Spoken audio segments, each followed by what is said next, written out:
We asked 250 Harvard graduates whether or not they're happy today. 5 years later. Let's do it again. Okay. 5 years later? Yeah. Yeah. 3, 2, 1. 5 years later.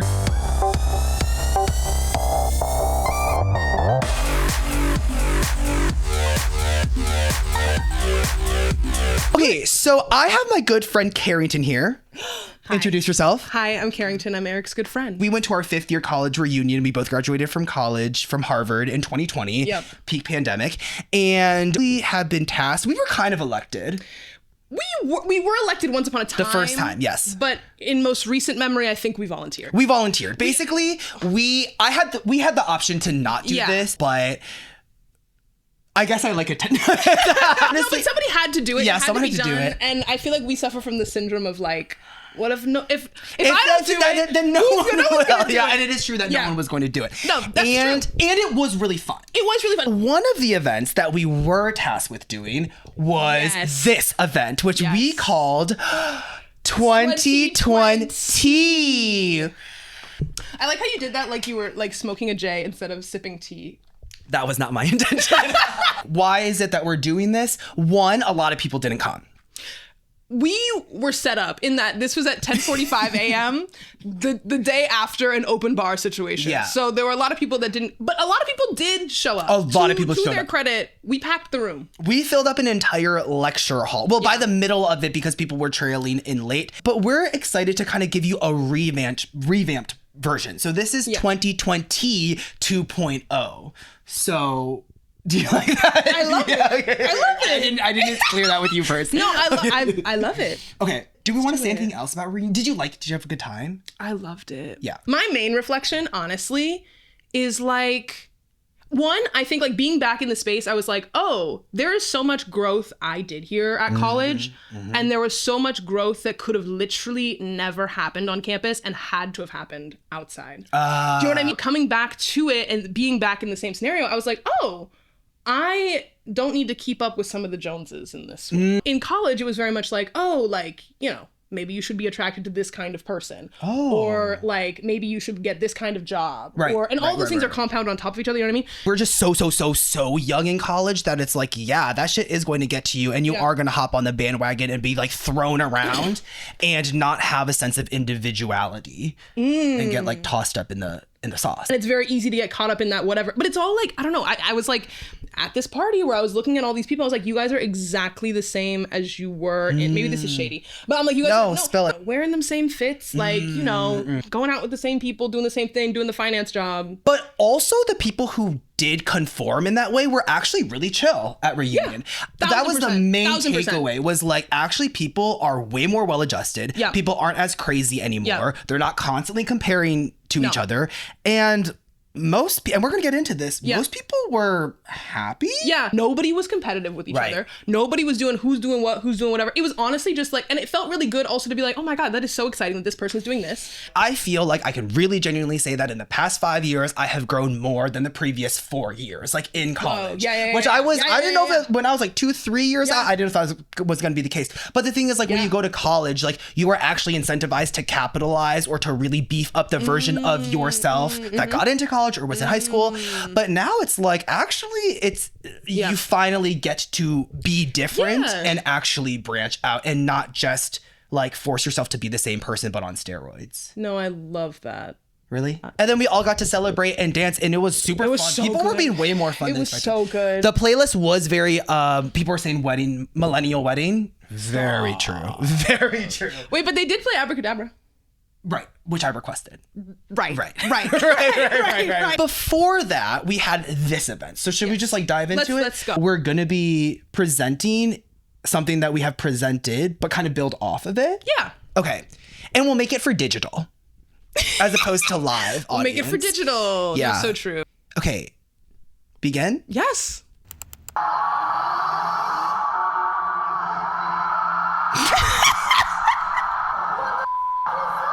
Now imagine this. No, hold on. No, like imagine this playing at 10:45 in the morning with a whole bunch of hungover people in a lecture hall. Yeah. Wait, no, but I was gonna say we didn't explain what the survey is. Oh, we'll make this very YouTube-y. We surveyed 250 Harvard graduates at their 5th year reunion to see if they're happy or not. And if what other questions? What they would tell their past selves at 22. We got all the tea. All the tea. We got 257 responses and is greater than 30. They got a kick out of that. They did get a kick out of that. They liked that. I like showed this very briefly. Ooh. 2nd season podcast, Wait Say More. But this is also to kind of like launch that. Oh, period. Yeah. Okay. So this is question number 1. Yes. What state do most of the Harvard 2020 live in? We can breeze through this because it's like stupid and boring, right? New York. Okay. Wow. Very. But shout out to the person who said they live in the state of confusion. That was good. That was very funny. Yeah. That was funny. Yeah, that was good. What % of them are not straight? You want to say it? Yeah. Boom. 26%. Tea. Nearly triple the national average. Yes. So. And it's Pride Month. Period. And this shout out. Shout out to the gays. Yeah. I would say the majority of people who came out after college were women or femmes. Okay, yeah. Who was saying where are the lesbians at? But the lesbians were there. The lesbians were there. They were there. They were there. Actually, one person came up to me or we were chit-chatting. She was like, oh my God, like I have like such a crush on this person. Like, and I was like, what? You're bi? That's crazy. Nothing happened. The meme, you're bi. Guess what? You're gay. You're bi. I watched this today. I learned about this meme today. I didn't know about this meme before. Which industry or careers did people go into the most? But then you changed it. I changed it. And I loved that. I changed it to be the least because I thought the most was bland. It's like the answer is going to be finance, it's going to be consulting, it's going to be tech, it's going to be something like that. Like, right. Not to be like, I don't really care that much, but like, I don't really care that much. I was like, what? What? No. I'm like, who are the weirdos? You know what I mean? And wait, not to say that this person who are the people off the beaten path. Exactly. Right. Yeah. And it was very interesting because the answer is, maybe we'll say it together. 3, 2, 1. The clergy. Only one person, reported person, is in the clergy. Yes. We should also note that 250 some people did the form, but there are 1,600 people in our grade. So do what you want with that information. Maybe there's a little bit of what kind of bias would it be? Extremity bias? I don't know. Is it like sample size? Yeah, or like sampling error. I think the people who did it were probably like the most lit or the most annoying or the most whatever. I heard from some people who got partway through and then didn't hit submit, and I was like, "You people. See, that's lame. That's lame. It's also like you could have just everything's optional. Just keep going and hit submit." I still included the information for the most and then how it's transitioned, basically in describing in very like SAT form or AP test, like describe what you see from the data. A lot of people left consulting and a lot of people entered graduate school and I think medicine. That tracks. Because the joke was like, oh my God, y'all like left healthcare consulting and went into healthcare. Yes. That joke being what I said. The joke that I made. That was it. It played. Oh, this was okay. Whether or not they're happy today. Right. And the answer is 90% of people reported that they were either happy or very happy. And we were confused by this. Well, ultimately it's great news. It's really good news. But I was honest. I would have believed 60. And then we asked the same question, but we replaced it with fulfilled. What % of you are fulfilled? And I had to admit that I incorrectly wrote this question because for the answers, the question was like, are you fulfilled? And the answer choices were very happy, unhappy. But then I changed it midway. Yeah. But I think we there's a little bit of, this survey is informal. Oh, it was 75. I rounded it up to 80, but then a few more people did it because we also got shit for that. They were like, how come all of these are whole numbers? We're like, shut up. Yeah. First of all, if you wanted to go to a statistics lecture, you should have not coming with us. We're not doing it. You know what I mean? Like, exactly. We're not Khan Academy. Yeah. We're not Khan Academy. What do you think the difference? Why how are people happy? Like what percent of the percent of people who are happy but not fulfilled? Yes. Why? What do you think that fulfillment piece is for people? Like, why do you think some people are able to be like, oh, I'm happy because of XYZ? Happy is like you're doing the day to day of like, I got money, Yeah. I'm able to eat food, I'm able to see my friends. Yeah. But maybe in my career, I'm not doing something that feels like it's contributing anything to society. That might be overly ultra specific, but that's my read on that. What was your answer for the two? I think I did both. I would say I'm happy and fulfilled. Oh, you're okay. Yeah. I feel like I am happy, and I think I'm fulfilled to an extent. Right. Like I think because we're all on the journey, and I think some Harvard people, they got their plans and they wrote down their list, and they haven't gotten there yet. Right. And so so that could be part of the fulfillment, but also maybe I'm misreading that for what. No, I think that's true. When we're 80, we may be fulfilled with things that we did at this time, but right now they just have not happened yet, or we have not done those things yet. Right. And now we're going to talk about quarter life crises. Oh. Now it's your turn. Can you describe to me what you see in this pie chart? There's a neither/not applicable to me, and that was 19% of people. So most people. So 80% of people had a quarter life crisis. In some way, shape, or form. Like that's what that means. Like, and I think, well, you go ahead. Well, and 25% people said that they are currently experiencing it. 32% of people said that they experienced it. 21% said maybe. So basically, 19% of people outright said But people who said maybe, I'm sorry. It's okay if you have a mini quarter life crisis. That also counts as a quarter life crisis. It's maybe we specifically wrote maybe ... which is to say I think we can group them in. I think we can group them in. Yeah. How do people handle quarter life crises? Right, and this is the one I put together because I thought it was just because as much as I love a little survey moment and a little chart, quantitative. I'm like, I want to know what people said because sometimes how they say it is like is half the beauty. It's like I want to hear that's me in my writer bag. Right, you're a qualitative researcher. I want to know. I'm trying. I'm trying is real. No, and I feel like we don't talk about I'm trying enough. You know what I mean? Mm-hmm. My therapist told me something. She was like, something that I'm doing is replacing the word trying with practicing. And I was like, oh my God, that's so slay. Wait, no. My I was talking with Maria about the protest where I was like, I heard somebody say, and I'm sure it's some actual philosopher, activist person. Plato. No, exactly. Whatever. Said that like freedom is not a destination, it's a practice. Right. So let's apply that to our quarter life crises. Yes. Someone said Lana Del Rey. Okay, and the person because I was deep in the weeds. Yes. The person that said Lana Del Rey maybe 5 times in their responses to all the questions. They were like, and she came up in different ways. I've had a really good past 5 months in Lana Del Rey. No, it was literally like that. I grew out my hair, added a soul patch, started calling everyone comrade, and I'm currently trying to radicalize my most conservative family members as born-again liberals. Success with 3 of 5 so far. Wish me luck. Hey, that's a really good, and I think more people should. I mean, I don't know who this man is. Right. Be walking down the street. Especially for people who went to Harvard, who have these degrees, which mean it doesn't necessarily mean that you're smart, but a lot of y'all have some critical thinking and argumentative skills happening here. Let's start at home. Let's start. We need to start in our local communities. Change happens in our local communities. No, but literally, it's like if your grandpa is hooked on QAnon, who's reaching out to you? Got to start. You have to start. You have to start. Right. I was gonna try to think of a saying like, if your uncle's hooked on QAnon, it's your duty to undo anon. Period. Next. What's the Smokey the Bear? The hot one, you mean? The hot bear? Huh? How people think that Smokey the Bear is hot, like on those ads. We gotta go. One thing that we did notice, as we mentioned, was that a lot of people mentioned therapy. Yeah. Honestly, 4 out of every 5 responses included therapy or medication or both. Yeah. Yeah, which I thought was actually like super vulnerable on this anonymous survey. And then our favorite response to how did people handle their quarter life crisis? Yoga, drugs. And she did raise her hand. Yeah, she was there. We're like, anybody want to identify yourself as yoga, drugs? And she was like... That was the best response. That actually, now that you are saying that about mental health and therapy, I interpreted drugs as like... medication. No, ketamine.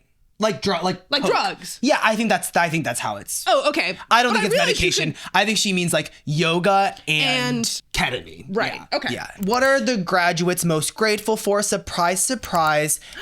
People. It was honestly really sweet. People are like, what do you miss most about being in college? So many were like, just getting to sit in the D hall, being with my friends, having accessibility to people everywhere. And then this is a new response.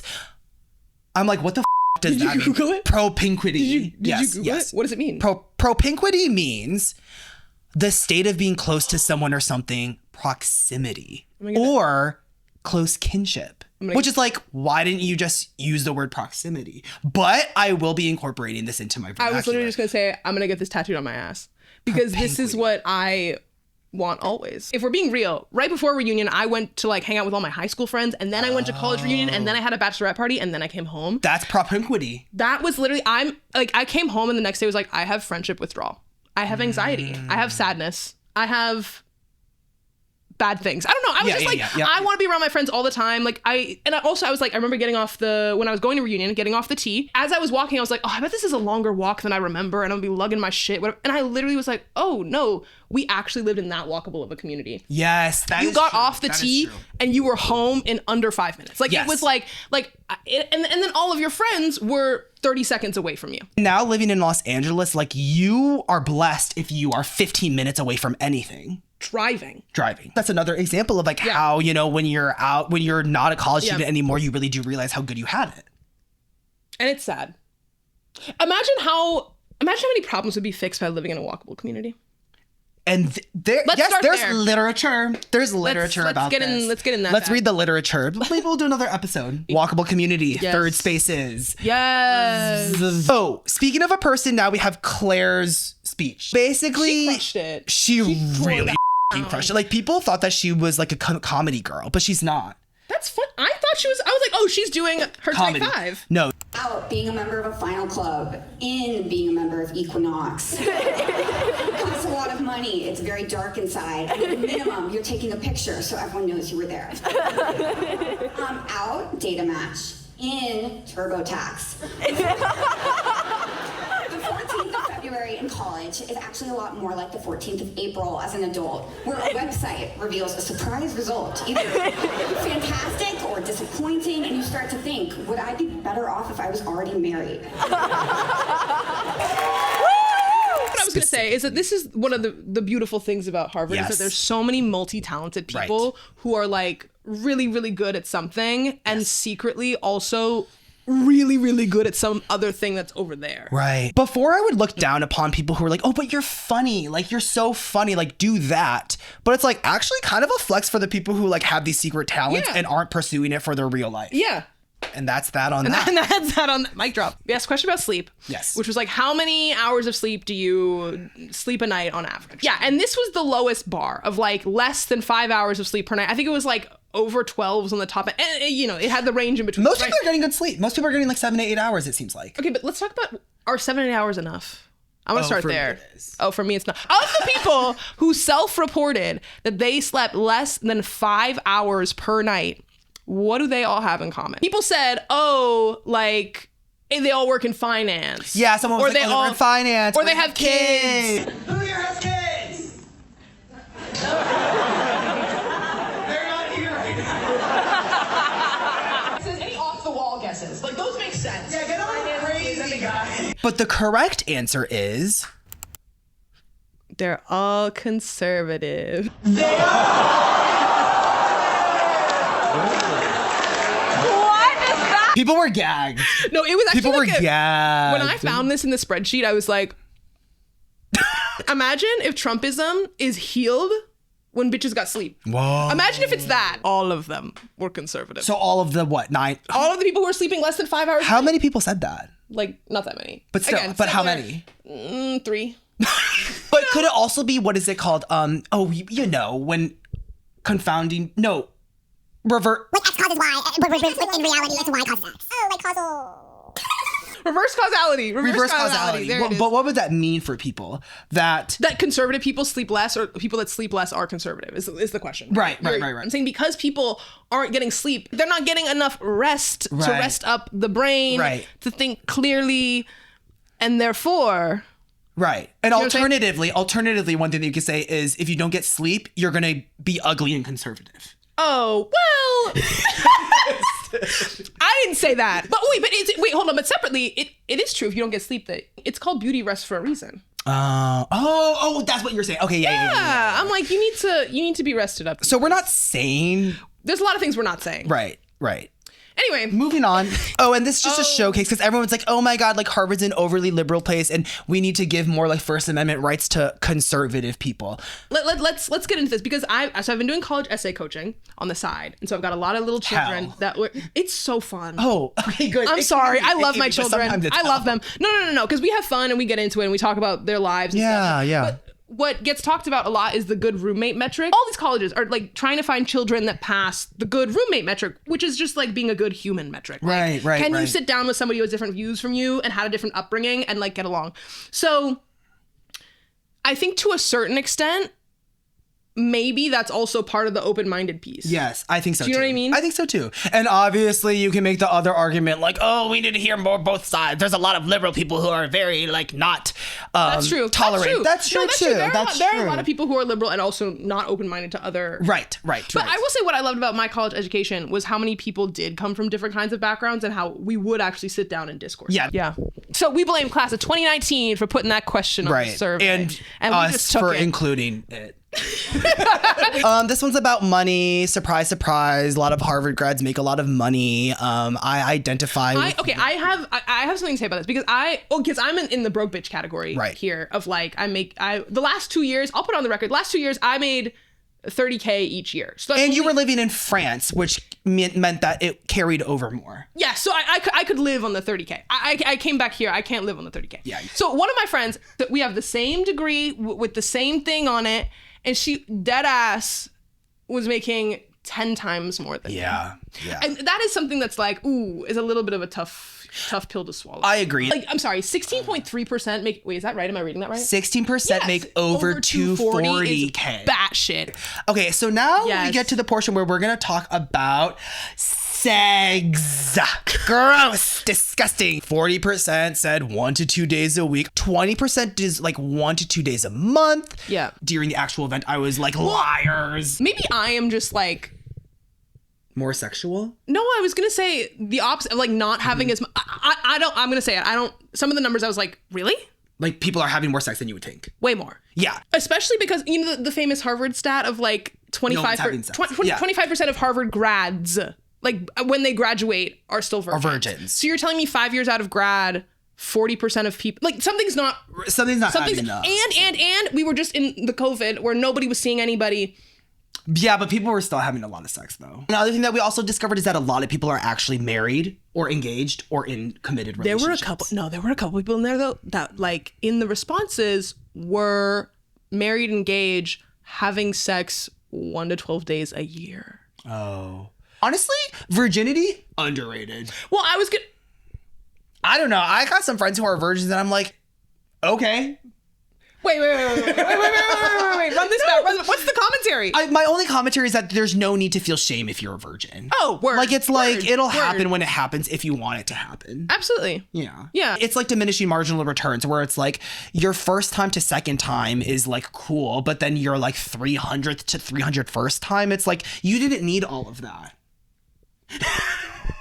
You didn't need all of what? The 300 times? Yeah. Oh. I don't know. I have different thoughts about this. I think because with each partner, you're experiencing something new. And you're learning something new about yourself too in the process. Sex is good. Virginity is also good. Okay. Yes. And people said that generally speaking, they were having sex at a higher frequencies than they did when they were in college. Obviously, we didn't get into the minutia with this, but like I wonder what people's complexes were about pseudo-sex. Like if people were like, do you know what I mean? Like in terms of being like, oh, like I got a blowjob and I'm not, or like in terms of like, like what are we calling sex? Yes. Okay. Because like I wonder if like in college people were doing more of the like, you know, pseudo sex like stuff, a little as opposed to, and then post college real sex. Yeah. I mean, not wait. Penetrative sex. Right. All sex is real sex. Period. Right. I have a friend who she'll get on me about that. She'll be like, that is heteronormative of you To say that sodomy is not sex. sodomy? As in like, no, I mean just like, oh my Lord. No, I mean like because I would talk about be like, oh, like I hooked up with a guy, but we didn't have sex. And then she was like, describe the things that you did. And she's like, no, you had sex. And I was like, no, but we did. Got it. Right. Wait, is sodomy a bad term? No, I don't think it's so. Just a technical term. Well, isn't sodomy like the crime gay? of, yeah. But so that's why I was thrown because I was not talking about anything gay. How many people do you think were in a relationship in college? Not many. Because I also, here, if we want to get into some real tea. Okay. When I was at the bachelorette party last weekend, a stripper came to the function. And he was black, much like several other women in the room. And he starts, doing his dance on some women. And he goes for all the black women first. And I'm like, oh my God, this is so funny. Only later did I realize that anybody who was single had dollar bills in their hands, and all the people who were single were also black women. So let's think about that. Let's get into that one. I don't know what there is to be said about that. Well, we could go deep into sexual politic. We could go, yes. But no, but I was gonna say what I was getting at there is maybe my perception is skewed because I had a lot of like women of color friends in college that are single. I think that people got in relationships in the past 5 years after graduating. Well, you know what I was gonna say is that even during reunion, one of my big reflections was like, oh, my husband's not here. Yes. And then this is what we got shit for. Some people, it was funny though. It was funny. We wanted to do some kind of cross-sectional analysis, and my friend was like, oh, it'd be so cool if you did that, but I didn't know how to do it. She was like, ChatGPT will be your best friend. But you know what's funny is that like multiple people were like, just put it into chat. And I was like, yeah, we tried and it didn't. And first of all, let's get a little bit more resistant of just throwing that idea out there. Water bottles. You mean doing Using the chat? AI. Yeah. No, and also like, us being also the only two people who like don't use ChatGPT. Us like walking here today being like, we're not doing that shit. I use my brain. I use my brain when I craft an email. I've got one brain cell and it's working hard to craft that email. I'm telling you that. So I asked like, hey, can you do this? And it basically just broke. And it was it said, it seems like I can't do more advanced data analysis right now. Please try again later. So I asked, do you have an idea when it'll work? Ghosted? And it goes, I got ghosted by ChatGPT. This question was, what about your past Harvard self makes you cringe the most? And why don't you just list them out? How pre-professional I was. Being so girly. Oh, and I put parentheses girl. This was from someone who was a girl. Which I think was important distinction. Thinking it was cool to drink more than other people. True. My insecurity. I had a lot of imposter syndrome anxiety that sometimes made me pretend to have knowledge of things I didn't. The most freeing thing I've learned has been to say, I don't know. I would like to ask you, what makes you cringe the most about? Oh. Yeah. So I didn't fill out this form. Diva. I cared too much about certain things and I didn't allow myself to actually explore. I didn't allow myself to just step out, which only further enforced me not like changing or growing as a person, I feel like. My other answer to that would be, I was a little crazy. When I get drunk and I dance, it's like, all bets are off. Yeah. And we were outside on this patio and I just started hanging on this like bar and I fell off the pole into a bush and like scraped up my entire thigh. But that's what... Sorry. That's what college fine. is for. Yeah, that's like, fine. That's the whole point. Yeah. Oh, but you cringe. So maybe the answer is nothing. What about you? Oh, what makes me cringe the most is like some of them crushes I had. I'm sorry. I gotta keep it a buck. Like I think that I was on the journey in terms of like certain kinds of self-love and self-whatever. But in the moment, I wasn't there yet. Yes. And I was like, oh, I'm going to be obsessed with this man. Same here. Okay. I obsessed with some, because when you have a crush, especially on a small campus. This is why I genuinely, because I feel like I was a problem with like my crushes. Like I would enter these like flirtationships, and then I had one flirtationship post-college, and then I was like, wait, this is actually the end of that. I'm not going to lie. It's like I was like looking at like what, looking at people's Instagram story. Oh, that's where they are. Oh, let me go there real quick. I would kind of like not follow. Well, no, but this is why I'm also done with no more crushes. It's because we would do these analyses of like, what do we think that means? What do we think this means? What about me that? too. No, Me too. I'm done. Me too. I'm done. Say what you think. Say what you mean. Say what you feel. Another extension of that is like, I feel like I did not take the hint when the hint was given to me, which is part of the journey. Yeah, it literally is part of the journey. You kind of need to like fall hard and like crush over someone who doesn't want you and it's not reciprocated at all for you to be able to just like understand oh, actually, that's not what you really want. I had this conversation today. We might have to take this out the edit. But I had this conversation today where I was talking to a friend about how I in post-college I kissed a. No, I know that you kissed. And I was talking about how, like, you know, that is part of the journey. Like, as much as it's for like, your self-love. Is that what you're about to say? Yeah, yes, you can't have regret. Yeah, it's part of the journey. So even if you're looking back at parts of yourself that you're cringing at, that is a you that had to happen to be the you you are today. Exactly. And then in the next one, there's a screen recording of all of people's responses. But the fun fact was that I didn't know how to stop the screen recording. So you can see in the screen recording that I Googled how to stop the screen recording. That joke played. Yeah, people laughed out loud at that. Yeah. The best humor is unintentional. Jewel Fiend is hilarious. I was a douche freshman and sophomore year. Yeah. The closet, Diva was down. Diva was down. Yeah. And now we got into the health section. I applaud our classmates because really they said that the main things that helped them in the past 5 years was just caring about their health, whether it was sleep, exercise, eating well. And then Isn't that what it all boils down to? Also said unvaccinated, which I later think I found out was actually a joke. The same person said, in which area of your life would you like to have success or find fulfillment in the next 5 years?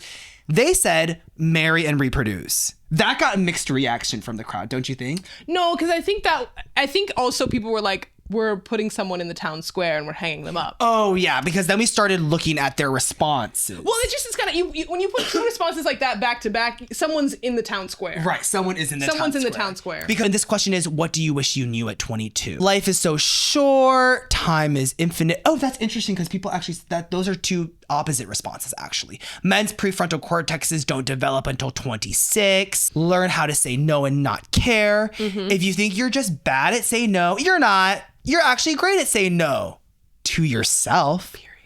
I mean, you know my favorite one from that. The long one. The long one. Okay, so we just go straight to that? I think we should. I was talking about it with people afterwards. People were like, that. There was somebody who was like, isn't it kind of cool? And then somebody was like, no, I thought that hit. I was like, yeah. And you know, straight bro saying that. I was like, yeah. Because I think it was the same person as the marry and reproduce, right? And the unvaccinated and the state of confusion. So somebody was having fun. I know who it is. I can't tell. I can't say. Well, I'll say it and blur it out. It was. Who? He's just this guy. So the question is, what do you wish you knew at 22? To give a serious answer, nothing.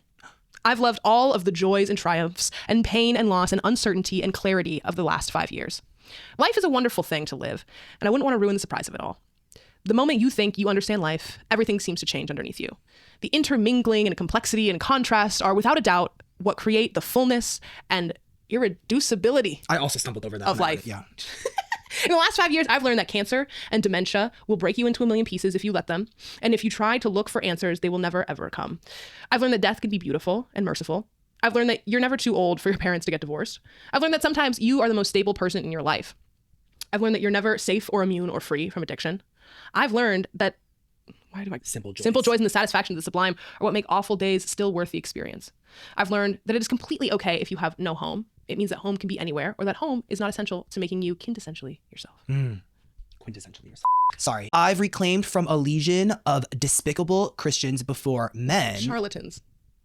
I've learned that masculinity isn't a dirty word, but instead is a concept that must be reclaimed from a legion of despicable charlatans before men will ever be made whole. Yeah, that's what it was. Yep. I learned that if you spend all of your time focused on what you want to become, you will never know who you are. I learned that sometimes you really should judge a book by its cover. That one was tea. That one got a laugh. I've learned that people who are preoccupied with money or fame or pretentiousness or grandiosity are on their own journey and deserve just as much human decency as those preoccupied with poverty or obscurity or shame or despair. That one for me. That's the one. Gandhi. I've learned that the fundamental truth of life is a simple pattern.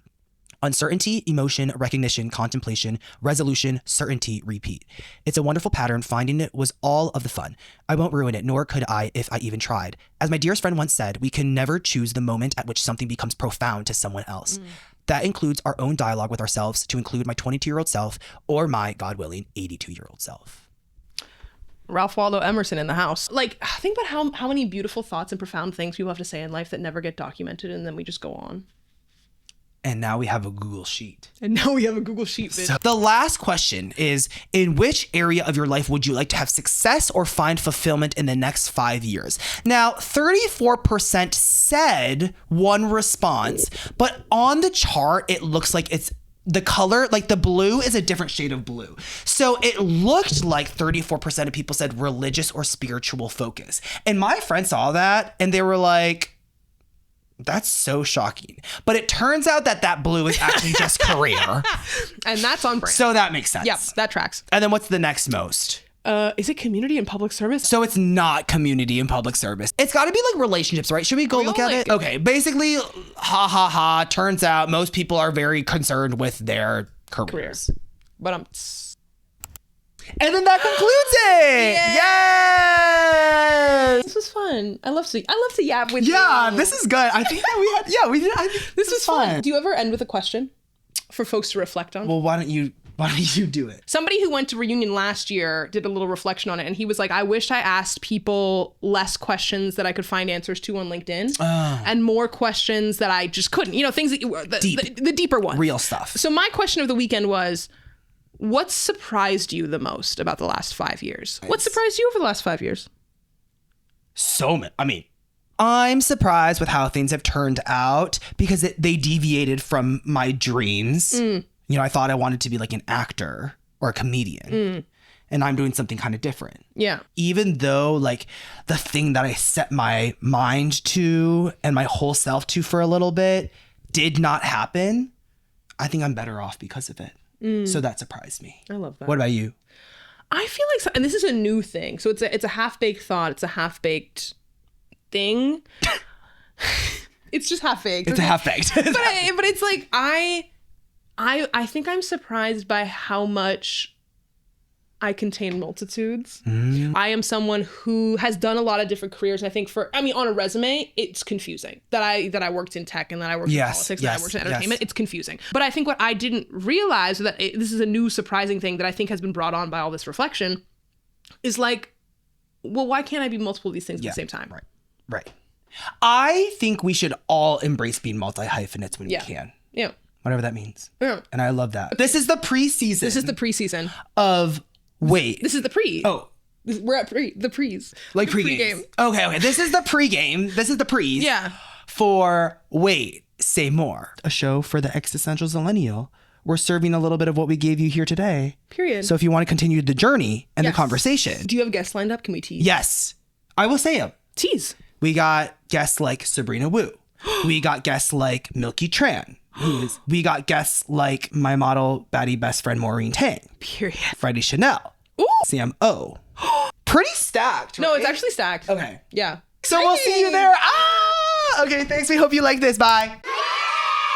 Oh, and then speaking of another person, here is Adanawa. She did not have an opportunity to speak. There was a little mix up. There are many times where I was like, where's Adanawa? Where's Adanawa? No, Eric, when Adanawa didn't show up and Eric goes, I didn't plan for this.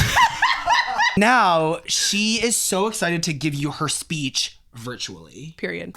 Dear class of 2020. So when I started writing this, I was having a hard time deciding what to focus on. There are so many ways you can change in 5 years, and for us, the class of 2020, it really has felt much, much shorter than that. We were the class interrupted. And I feel this even more poignantly because I left you all our fall of 2019 because I needed to go find myself outside of the halls of our great institution. But I'll get more on that later. But as I've been following the lives of everyone who has given me the small glimpse into their universe, whether through watching all of your stories, or from phone calls, or from link-ups in New York, or the 3 other cities that it seems like everyone has moved to, from the periphery of my small little Pittsburgh, the thing that has remained with me is that I am incredibly proud of us. Not because of anything groundbreaking, although we do have plenty of that, people doing beautiful, imaginative, and incredible things. I'm especially proud of the small acts of bravery that I've seen you all, my peers, take. And of all the ways I witnessed you on your journey to finding yourselves, which is a hard task. As our amazing marshals asked us, maybe it concerns happiness. Maybe it concerns fulfillment, but those are very daunting pursuits. And I don't say finding ourselves because I think we are all lost. In fact, I think many of us have known who we are for a very long time. But I think we can all admit that it is hard to be the brilliant kid or the talented one, and for the world to feel so boundless, and yet the definitions of what it looks like to fulfill your potential to be so finitely defined. We were also asked if we had a quarter-life crisis, and mine actually started before we left in 2020, being the overachiever that I am. And in 2019, when I was abroad, it meant sitting on the beach before the sun came up and writing long letters to myself. And I read those letters before starting this. And the thing that was most salient to me in those letters and in that younger version of myself was fear. Fear of not meeting this potential, fear of failing, fear of being left behind by my brilliant peers, fear of what was to come in this big, wide world that I was going to be launched into in the next few months. Spoiler alert, it was COVID. And I feel it's a fear that many of us have known before. But does that fear stop just because we are 5 years older? No. Maybe it isn't as persistent as we've gotten more entrenched in the lives that we created for ourselves, but we catch glimpses of it at times when we stop to stand still. But what has changed, at least from my perspective, and what has been making me so immensely proud of so many of us, is the bravery that I've seen so many of you show in the midst of it. The little ways in which we are daring ourselves to move closer to the center of our own gravity. The ways in which we are finding the things that bring us joy, redefining what matters to us, the ways in which we stand up for ourselves and for others. And the tangible things, like changing the paths we always thought that we would be on. Whether that's been career or lifestyle or what really does mean fulfillment for us. And the ways in which we have more solidly defined the values of our lives, started almost a new Pinterest board that reflects who we are and not just who we want the world to see us as. And that is the growth that I'm so happy to witness and experience, and that makes us so unshakable. And I just want you all to know that I see you, and I'm so lucky to be in your ranks. It was amazing. We already know, we will be able to know that it was amazing. Shout out Adanawa. The Saturday night event where we had the dance party, I have not had that much fun in a really long time. And there was one classmate who got on a table, picked up a Truly, lifted up his shirt, and like it just like dripping down his abs. And I literally was like, that is beautiful. Nobody pulled out a phone. Right. Everybody was in the moment. Everybody was like, let's just experience what is happening right now. This person standing on a table and pouring a Truly down their abs. Yeah. Perfect. No notes. I was like, I want this to live in my brain forever. I don't need the video. I was not there. Oh.